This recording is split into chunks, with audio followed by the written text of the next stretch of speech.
And we're back with more guests, and this is somebody I know slightly better than my previous one. This is Anish Giri, world number 3 and the third-ranked player here, an extremely strong player who all of you know, and who won a very, very, and I'm told that Anish, as opposed to me, actually knows Daniel. Yeah, well, we are not exactly of the same age, but when I played under 12, he played under 10. And we spent quite a lot of time at various European, Russian championships under this age categories. So I know him quite well, and of course it's surprising. But it's similar a little bit like to a player, maybe you heard Ilya Ilyushonek, also is my age, and both of them are not grandmasters, but when we used to play there, I'm not sure I was all that much stronger back then. So yeah, I have also people I could name in my age group who I had horrible scores against up to, let's say, up to and including the age of 18. I was in the minus against people who eventually did not become very strong masters. But yeah, which is surprising, but still you see that when they probably went to study and didn't bother, but when they play some big opens, they are always there to cause an upset. And I mean, today he just played a great game. Yeah, I thought this was flawless. It was just, I was slightly surprised by some opening choices from Victor, but they were exploited perfectly. It seemed like he got a nice position, he never gave his opponent a chance, which is something you want to do. But yours was a bit messier. Yours we were actually concentrating on the stream. Yeah, well, in the opening, I remembered that I don't remember, so I had to improvise a little bit because I actually even looked at this by accident today, but by accident, and I could not remember the initial move orders. Yeah, I was wondering it's not if you're Berlin, trying to... so I'm not. So it doesn't come naturally to me, this stuff. Yeah. I was trying to remember how I was supposed to arrange the bishops, but yeah, here I knew some game with b5, f5, bishop c8. Yeah, this is Grishuk, Wojtaszek, yeah, or Wojtaszek, Grishuk. But I'm afraid f5 is not the move, and I was sort of thinking that I don't remember anything here, and he probably does, so I'll play something second rate, which is probably not too bad either. But yeah, and Shirov just played knight b7 against Sotovsky and Poikovsky in this position instead of bishop b7. This is how it went, right? Or that was not the one? No, white won, but the position was very black was very good, yeah. Yeah, black was doing fine there. Yeah, so I thought I'll do something strange, but it cannot be that bad, so... Yeah, bishop d7, you kind of have to do that. But after bishop b3, I already had some let me check our theories. You didn't play bishop c6 because of...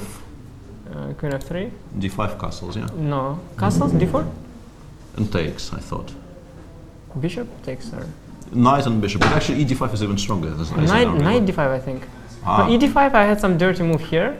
How do you play? Yeah, this probably I was calculating some very nasty stuff, like knight e4, queen e5, knight c6. Whoa.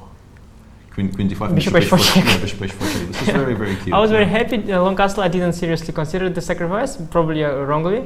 But I thought knight d5 is actually quite strong, to be honest. Bishop d5, long castle. Yeah, this looks very... Knight d4, bishop c4, this looks devastating. We missed this. Yeah, this looks... Yeah, so I calculated this for a very long time, but yeah, there was a problem. Of course, I can play just bishop c6 anyway, I guess, and just knight d7. You could do that, but... and with the idea to, at some point, take with the bishop on d5, instead of taking with the knight. Like you will get a structure you normally used to get, at least in the bishop b3 riders. I have a feeling that somehow I'm not having such a great version here, but... Yeah, I would probably pick white here. If I had to pick, I would probably pick white. Yeah, somehow, it's okay, I had this idea, but it's very dubious, of course, with this knight on b8. I mean, well, now the bishop is right now your placed. position looks dodgy, but in about 5 moves time it looked much better than this. So what do you think went wrong for him? Well, one move which definitely later on here he definitely made a mistake with g5.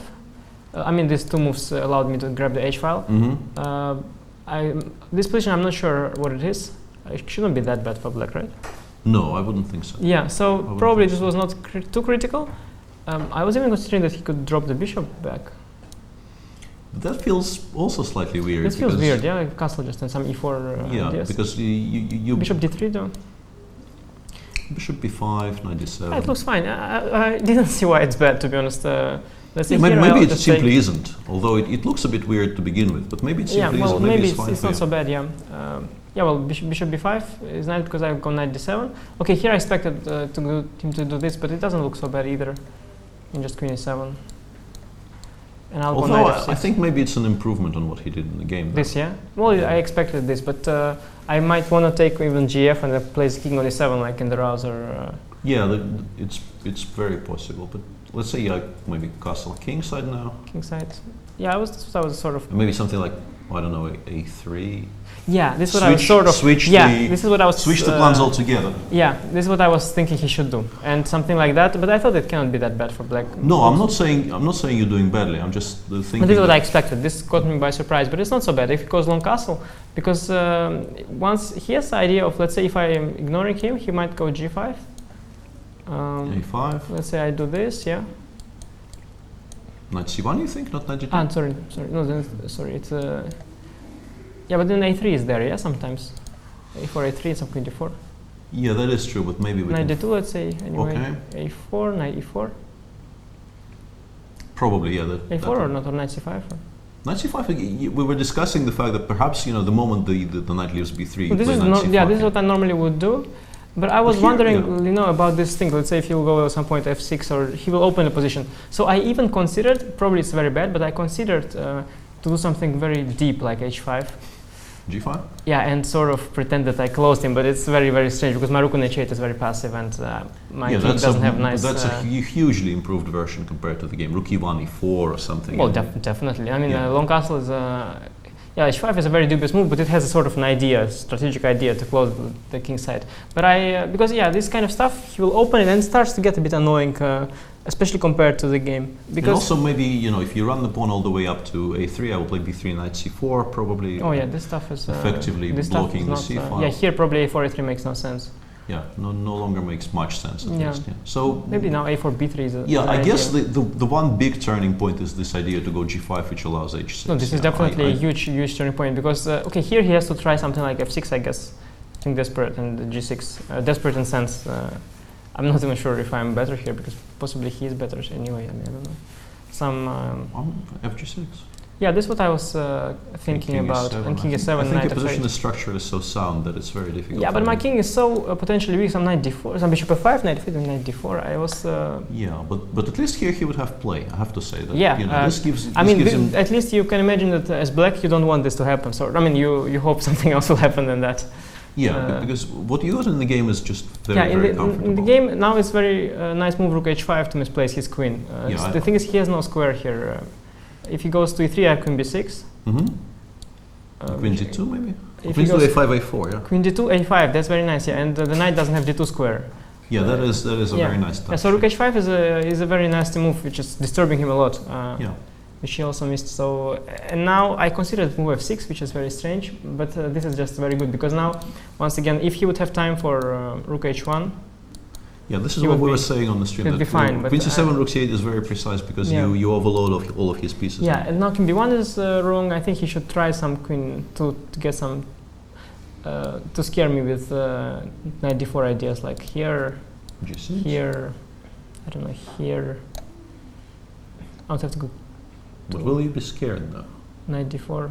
I have a feeling you will not be too scared. You mean I will allow knight d4?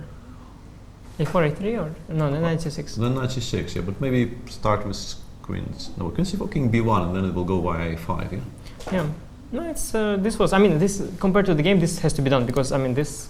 Yeah, this looks. Yeah, and now it looks fantastic, but it's still not so easy actually to convert. I was wondering what I should do here. I have knight b6, knight c5, a3. A lot of options, but finally I chose queen c4 because if let's say I do knight b6, another option, then he would go queen g4. I have some intermediate move, but now I would have to go back to h8. No, I like queen c4 a lot. Which is a bit of a pity. Queen c4 looks very nice. Yeah, it just looks natural and nice and strong. This position, yeah, f6, g6, rook h1. Here I thought I should be winning automatically, but it was not so easy. Unsurprisingly. It's not so easy. It looks fantastic for you, but it is, yeah, it is very good, but it's not so easy because rook dh2 is an idea. You can play e4, knight e5 maybe, but it also e4, feels slightly wrong. Yeah. e4 was another option I considered. Yeah, e4 was possibly. Yeah, e4 was possibly good, but knight c5 I underestimated here a few things. Actually, here for a while I was very concerned about queen e3, which is a very interesting move. Because I believe my threat here is probably knight d2 check. Yeah, so queen e3 stops, and a3 is logical. Yes.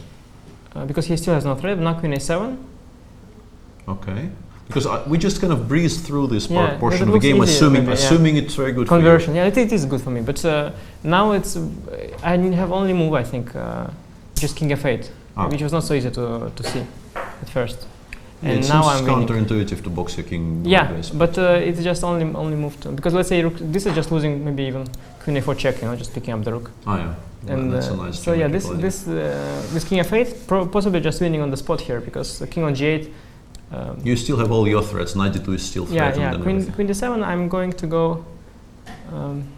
Isn't 92 just winning? 92. No, King E1 is made into AB. Yes, this was the thing. This was the thing. Yeah. Yeah, so Queen A3 didn't work, so I thought he could go Queen D3, but what he did was not so.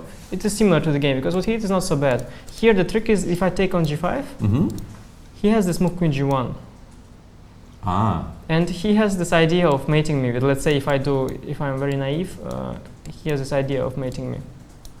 Queen A4. Yeah, Queen A4 against any move, yeah. So here it's not so easy for black, it might even be good for white suddenly. So I have to go King D7, and now he found here, Queen G1, Queen takes D5. I expected Queen is this sequence. Yeah, this we thought was completely winning for you. This looks winning, yeah.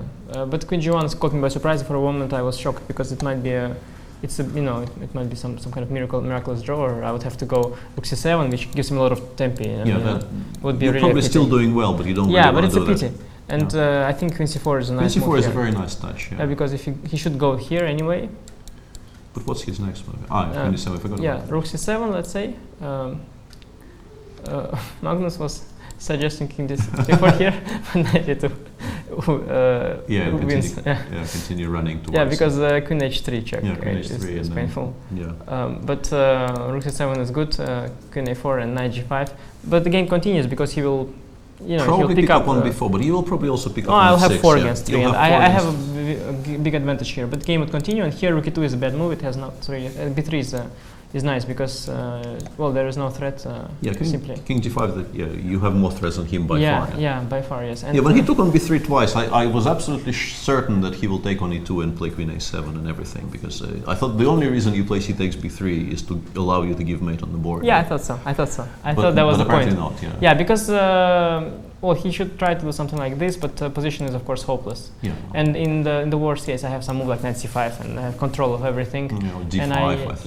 And I I guess he wanted to allow me to mate him, but then again he didn't. So I was slightly surprised because it's very hard for me to imagine he missed Queen takes E2. He's a very sharp. Yeah, he thought for a very long time. I think he saw it. And then he bailed out of allowing all this. This would be a good ending to this game. Yeah. So 2 reasonably interesting games, I thought. Yesterday was also. Yeah, at one point it was fine. Simply, he had enough counterplay at one point after he took on F2. Trying to pinpoint that moment and struggling. There were too many games. Anyway, it was at one point he came up with some counterplay and it was actually working for him.